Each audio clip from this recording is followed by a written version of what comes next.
ফের বাঁধ ভেঙে প্লাবিত হলো মালদার ভূতনি। পশ্চিম রতনপুরে ভাঙল সেচ দপ্তরে তৈরি নতুন নদীবাঁধ।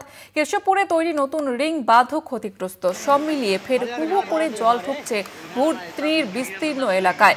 আমাদের সঙ্গে টেলিফোন লাইনে রয়েছে প্রতিনিধি পরিতোষ সরকার। পরিতোষ, কি অভিযোগ তুলছেন সেখানকার বাসিন্দা এবং প্রশাসনের কি ভূমিকা? একদমই জড়িত। তোমাকে বলে রাখি যে এই গোটা ঘটনার পর এলাকার বাসিন্দারা প্রশাসনের বিরুদ্ধে রীতিমতো অভিযোগের আঙুল তুলেছেন।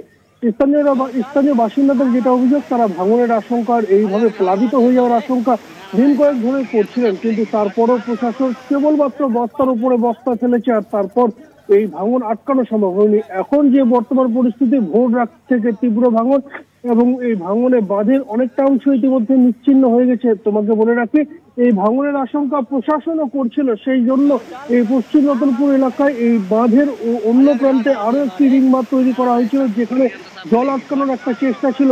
এই ভাঙনের জেরে যখন বাঁধ ভেঙেছে, মূল বাঁধ ভেঙে যাওয়ার পর যে রিং বাঁধ, সেটিও ক্ষতিগ্রস্ত হয়েছে এবং সেই জল প্রচন্ড গতিতে হু হু করে ভূতনির 3টি গ্রাম পঞ্চায়েত এলাকায় ঢুকছে। তার পাশাপাশি রতুয়ার বেশ কিছু এলাকা যেভাবে প্লাবিত হয়ে যাওয়ার পরিস্থিতির সৃষ্টি হয়েছে, নতুন করে ভূতনি প্লাবিত হবে। যেভাবে 2024 সালে ভূতনি ভেসেছিল গঙ্গার তীব্র দাপটে, ঠিক একইভাবে এই ভাঙন সৃষ্টি হয়েছে।